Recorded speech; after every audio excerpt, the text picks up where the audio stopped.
Hooker through Tom Jones. Going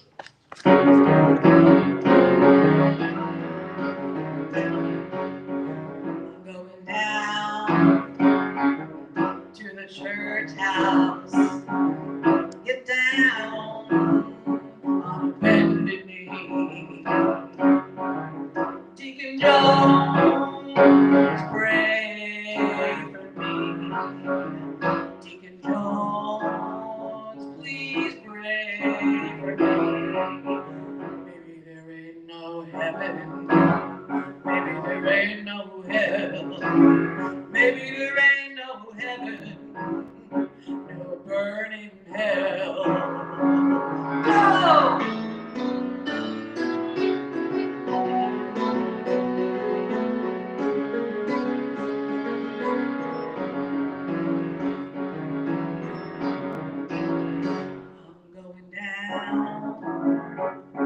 To the crossroads with no devil.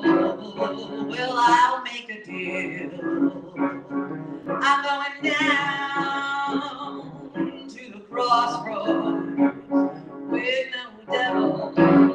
Well, I'll make a deal. Maybe there ain't no heaven. Maybe there ain't no hell. Maybe there ain't no heaven. No burning hell. No.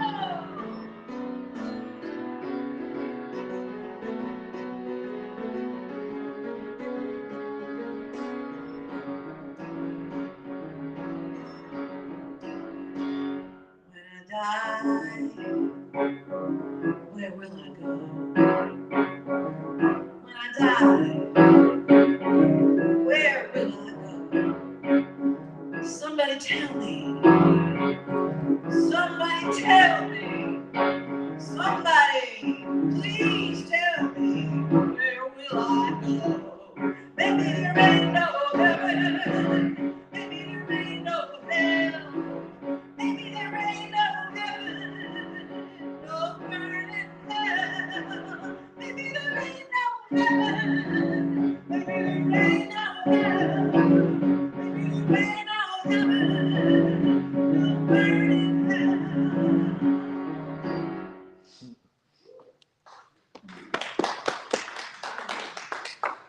Good Sunday morning to you. It's lovely to have everyone here. It's good to see you.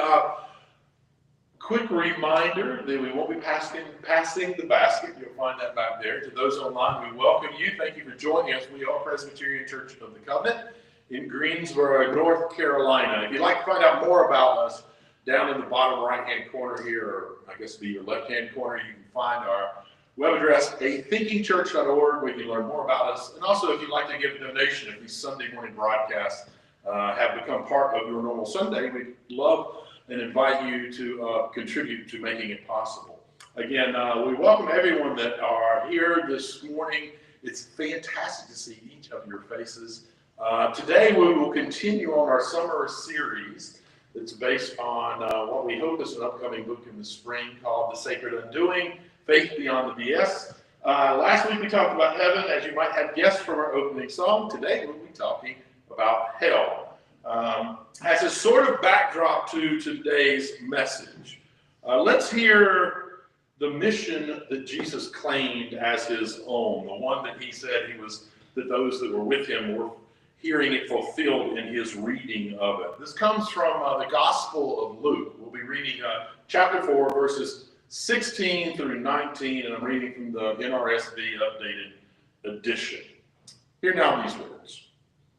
When he came to Nazareth, where he had been brought up, he went to the synagogue on the Sabbath day, as was his custom, and he stood up to read, and the scroll of the prophet Isaiah was given to him, and he unrolled the scroll and found the place where it was written, "The Spirit of the Lord is upon me, because he has anointed me to bring good news to the poor. He has sent me to proclaim release to the captives and recovery of sight to the blind, to let the oppressed be free, to proclaim the year of the Lord's favor." May we add blessing and understanding to the reading of these words. And I'd also like to read an excerpt from it. I'm going to try not to stumble on the name too much. Ada Maria Isazi Diaz. She wrote Mujerista Theology is the name of her book. And she actually began the Mujerista Theology. And that is, Mujerista is someone who makes preferential options for Latina women. It's also developed a little bit just to speak of someone who struggles to liberate herself. And in her book, she says this, listen to these words. We must understand salvation as the process of liberation from all that oppresses us. Sinful structures, personal brokenness, social injustice. Salvation is not a reward for believing the right doctrine. It is participation in the work of justice, the struggle for human dignity, and the affirmation of life for all people. For Mujeristas, salvation is not about the afterlife. It is about how we live in comunidad, seeking justice now.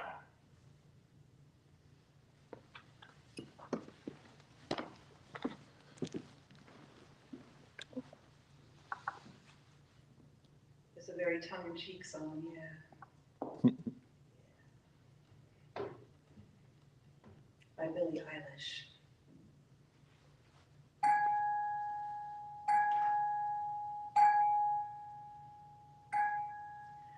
My Lucifer is lonely.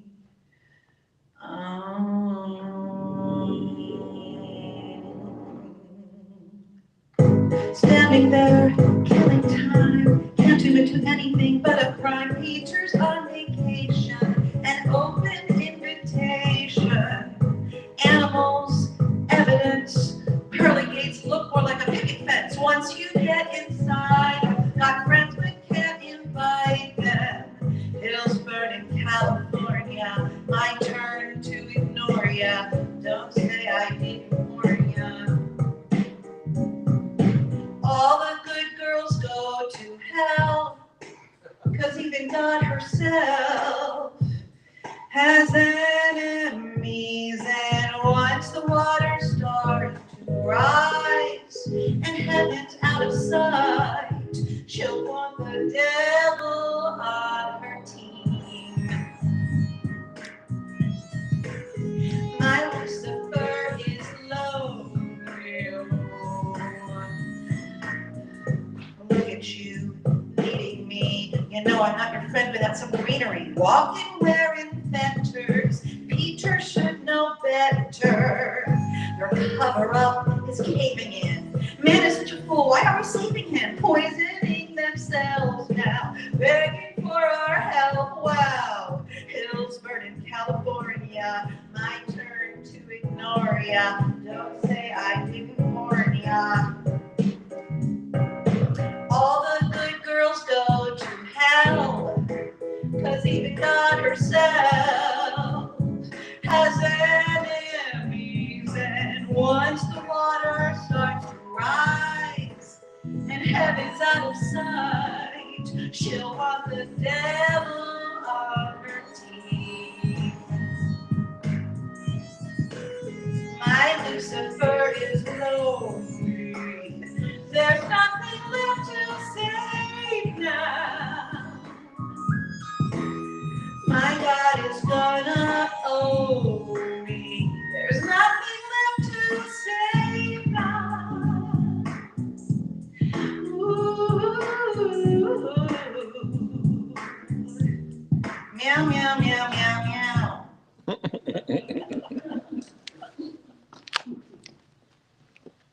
Thanks for that.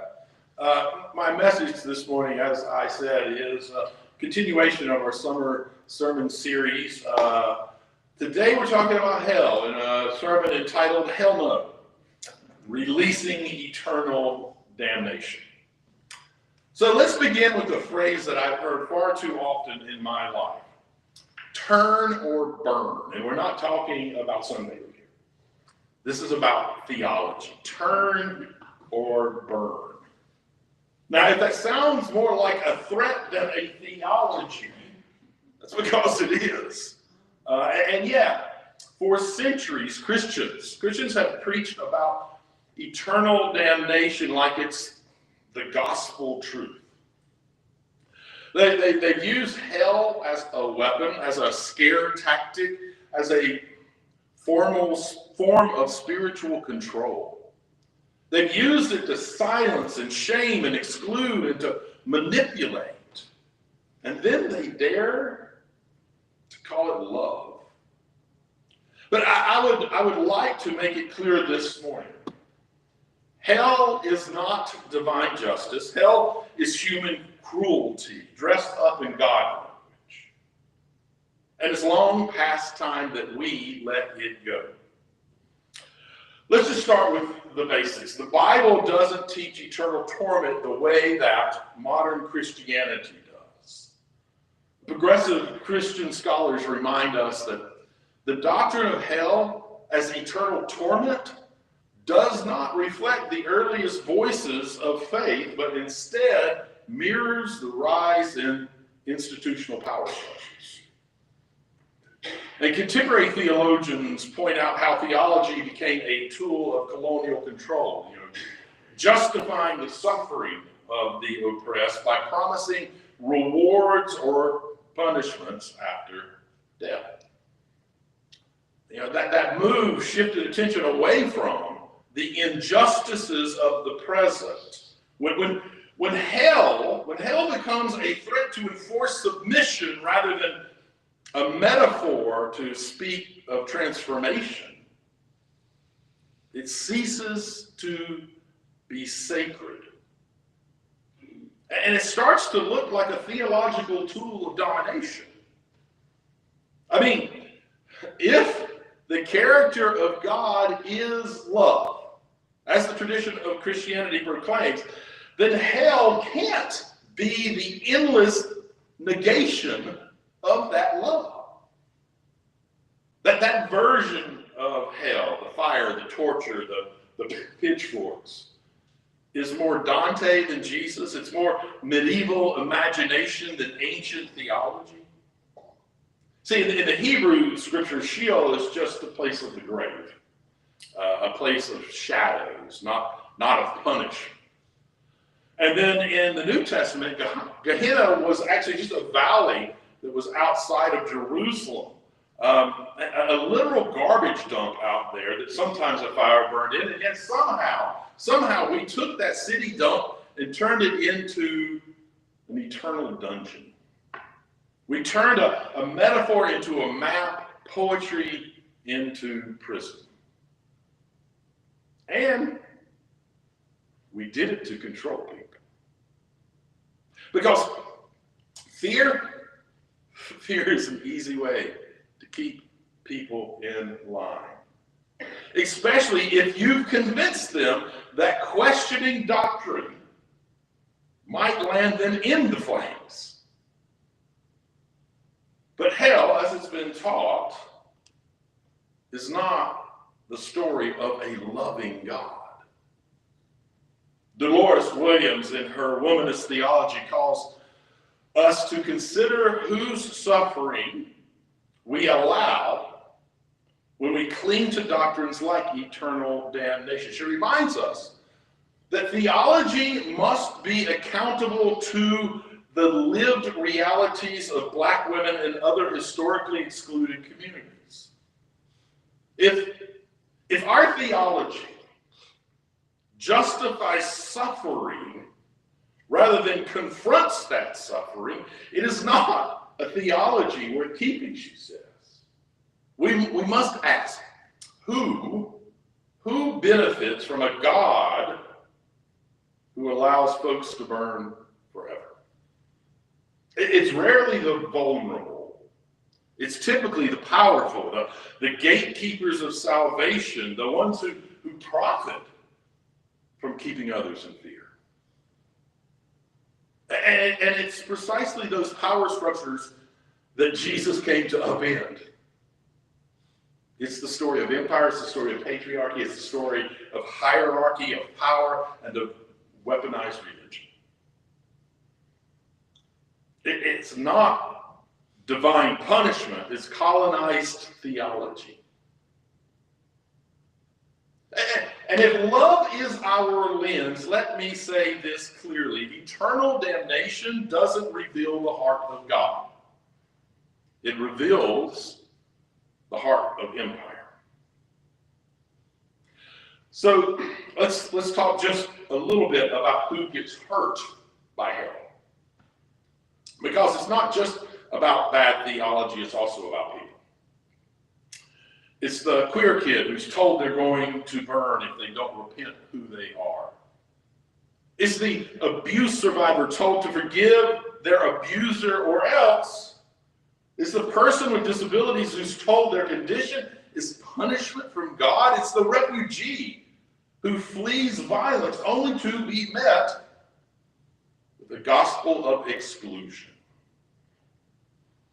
Liberation theologians flip that script and insist that judgment must start with the oppressed. They argue that the divine justice doesn't flow from the seat of dominance, but rather from the margins. That means if there is a judgment, it looks like solidarity. It looks like justice rolling like waters, not like vengeance, but like a radical redistribution of dignity. See, when love is the judge, the scales do not weigh sins of belief, they balance the weight of injustice.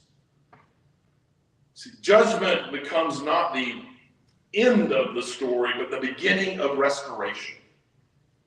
And that restoration includes those that have been written out of the story entirely, the queer saints, the prophets who are disabled, the doubting disciples.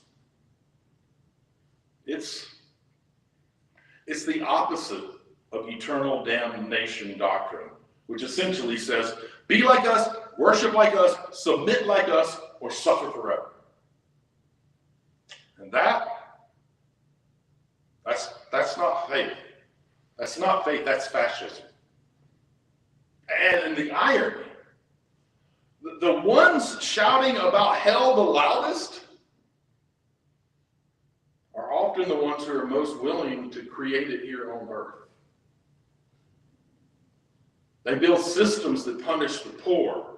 They support policies that cage migrants. They weaponize religion against trans kids. They defund healthcare. They deny climate change. They silence survivors, and they dare to speak of judgment.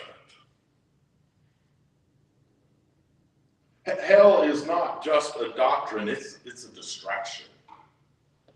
A way to avoid dealing with the hells that we have made here on earth. Because if we can keep people afraid of some future punishment, we don't have to comfort the injustices of the present. But Jesus didn't preach fear of fire. He preached freedom from fear. He didn't say, be afraid about what's going to happen after death. He said, I have come that you might have life and have it abundantly. Hell is not the point of this story. Love is. So let's imagine a different judgment day.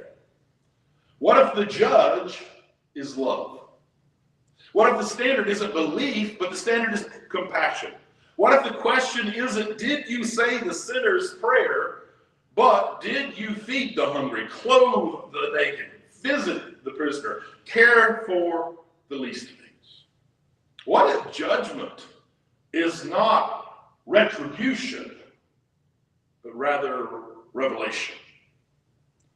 What if the fire isn't for punishment, but it is for purification?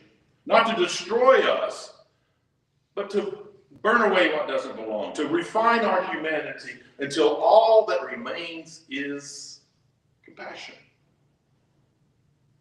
Because If you need fire to be part of the story, then maybe don't make it a torture chamber.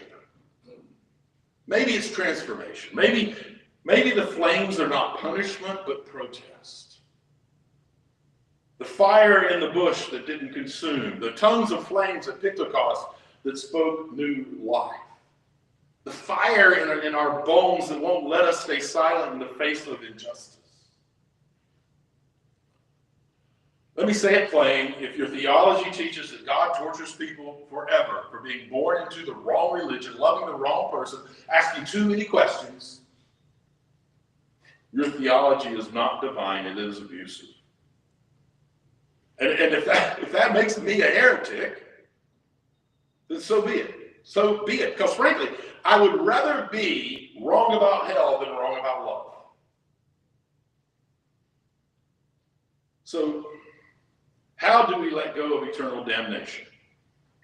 First, we name it for what it is, a tool of control, a product of the empire, a distortion of the divine.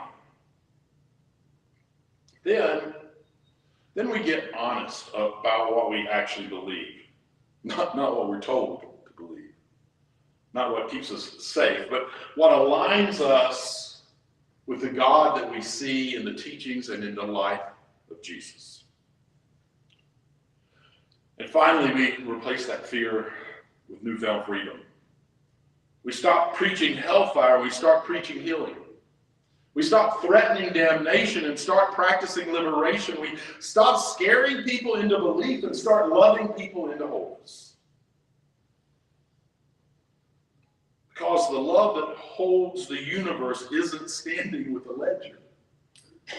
Love's out in the street, feeding, protesting, embracing, raising the dead parts of us back up to life. The truth is, we don't need hell to make sense of evil. We don't need hell to give people what they deserve. We don't need hell to scare people into being good. We need justice. We need mercy. We need each other.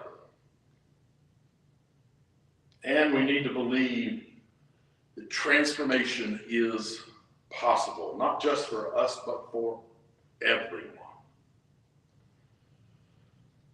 If hell exists, maybe it's the hell that we make when we deny someone their dignity, when we exploit the earth, when we crucify prophets, when we build walls around compassion.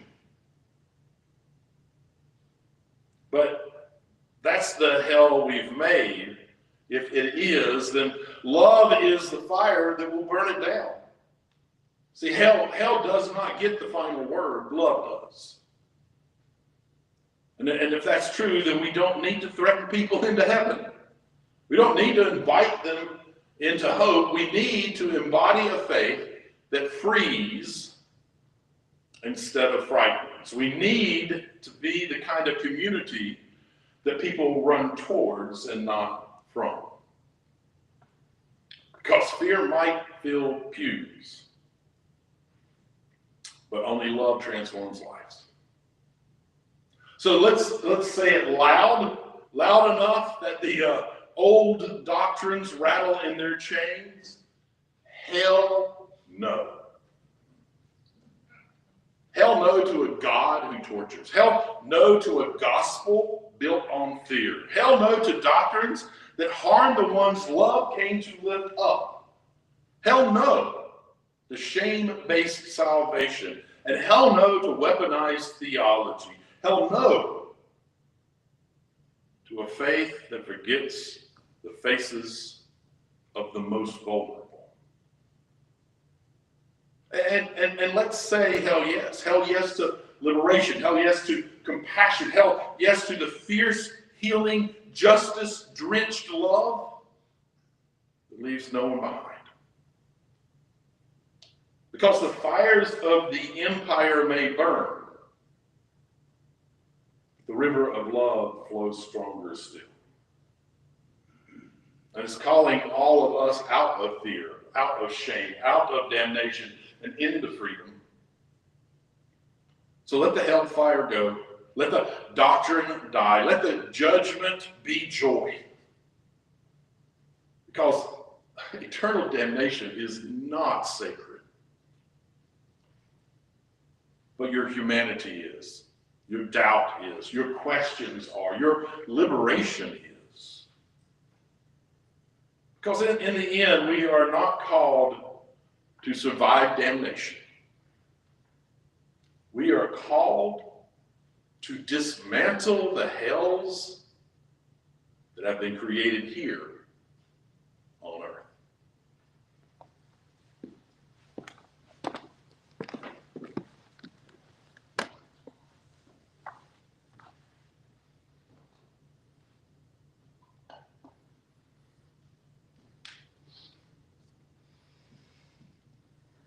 You know that I have a bowling show on Friday. And so I decided that we were going to do 5 new pieces since May for 2 reasons. One, and I'm sorry this isn't meditation time, but I'm kind of taking full opportunity and advantage of this crowd today.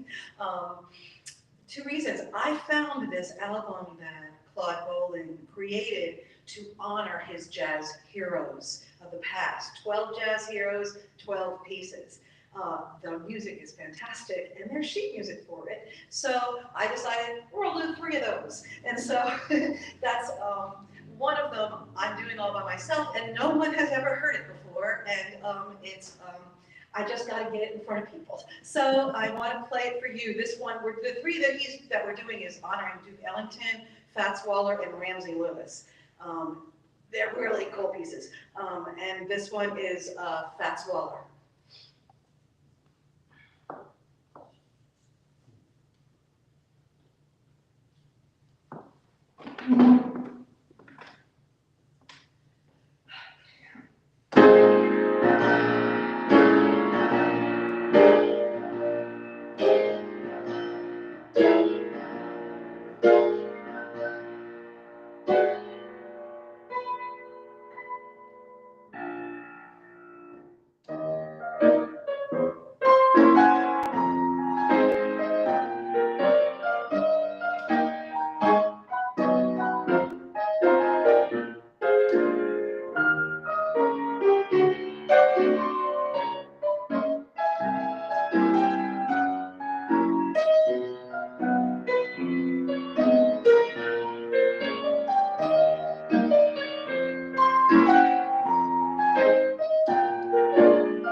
Another satirical song.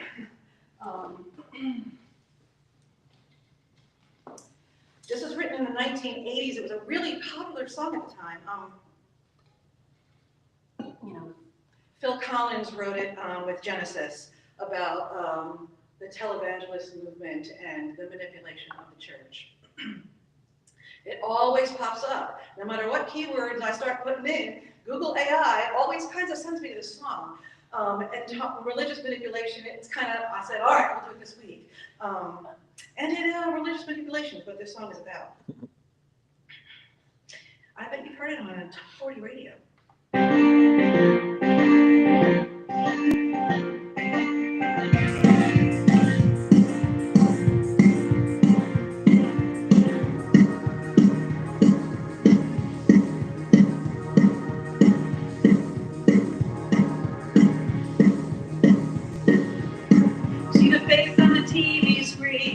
Coming at you every Sunday, see the face on the billboard, well that man is me. On the cover of a magazine, there's no question why I'm smiling. You buy a piece of paradise, you buy a piece of me. I'll get you everything that you wanted, I'll get you everything you need. You don't need to believe in hereafter, just believe in me. Cause Jesus, he knows me. Knows I'm right. I've been talking to Jesus all my life. Oh yes, he knows me, and he knows I'm right. And he's been telling me everything is alright. I believe in family with my ever-loving wife beside me, but she don't know about my girlfriend or the man I met last night. Do you believe in God? Cause that's what I'm selling. If you want to go to heaven, well, I will see you right. You won't even have to leave your house or get out of your chair. You don't even have to touch that dial, cause I'm everywhere. And Jesus, he knows me, and he knows I'm right. I've been talking to Jesus all my life. Oh yes, he knows me, and he knows I'm right. And he's been telling me everything's gonna be alright.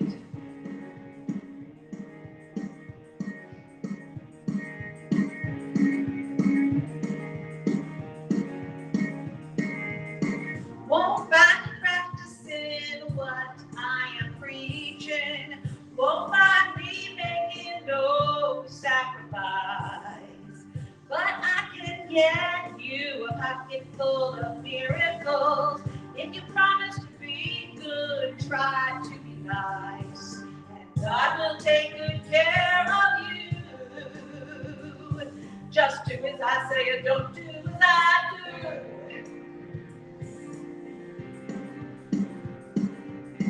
I count my blessings cause I found true happiness.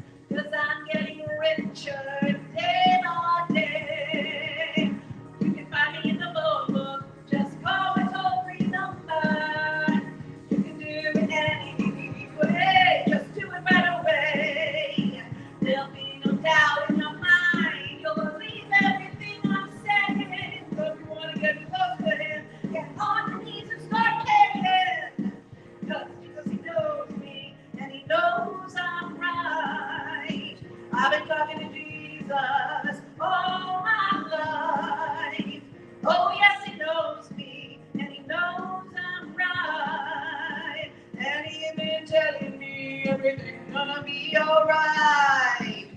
Cause Jesus, he knows me, and he knows I'm right. Oh yes, he knows me, and he knows I'm right. I've been talking to Jesus all my life, and he's been telling me everything's gonna be alright.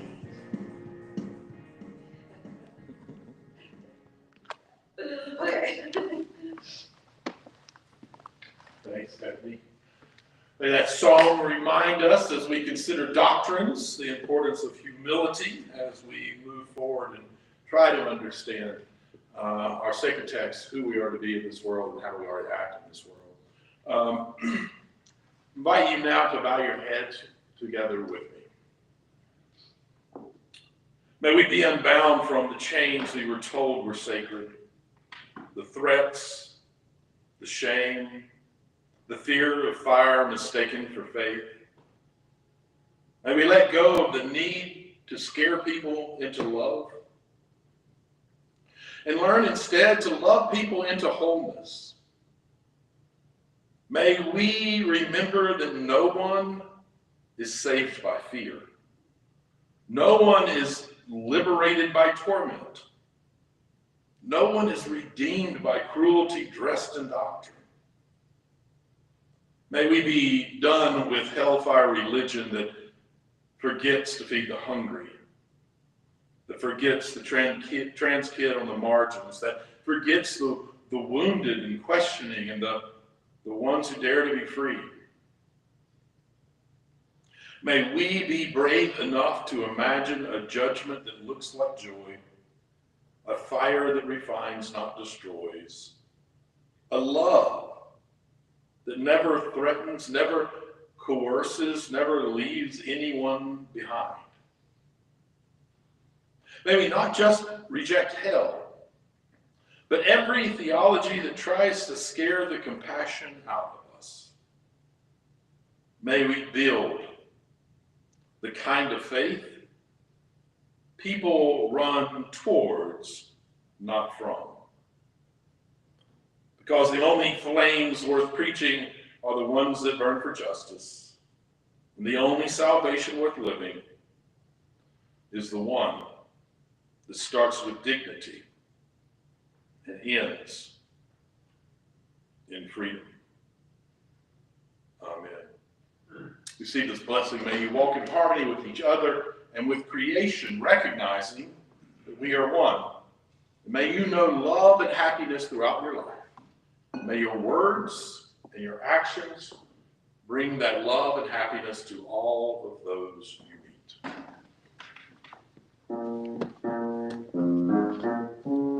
This was done by the Temptations and the Undisputed Truth in 1970 and 71. I'm just going to do a little bit of this. I've done this once before. I'm just going to do a little piece of a song. It's got good words. It's an awkward song.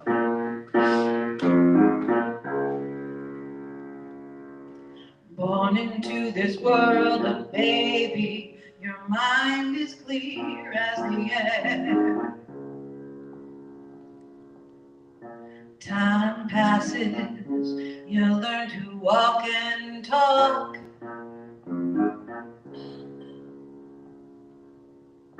Time passes, you learn right from wrong. Time passes, you leave home seeking a life of your own. I'm telling you the natural facts for what it's worth. Make your own heaven and hell right here on earth. Time passes and your values change. Life becomes a strange, confusing game.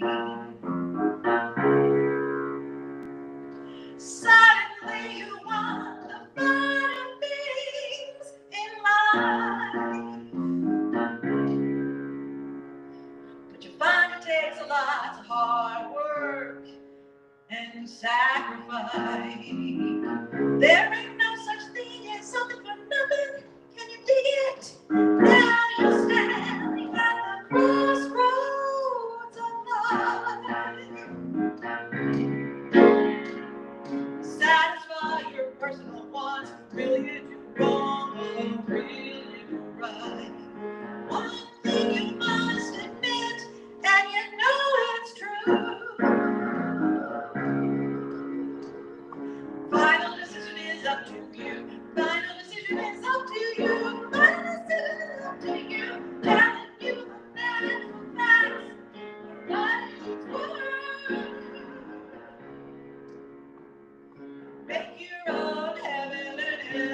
mine.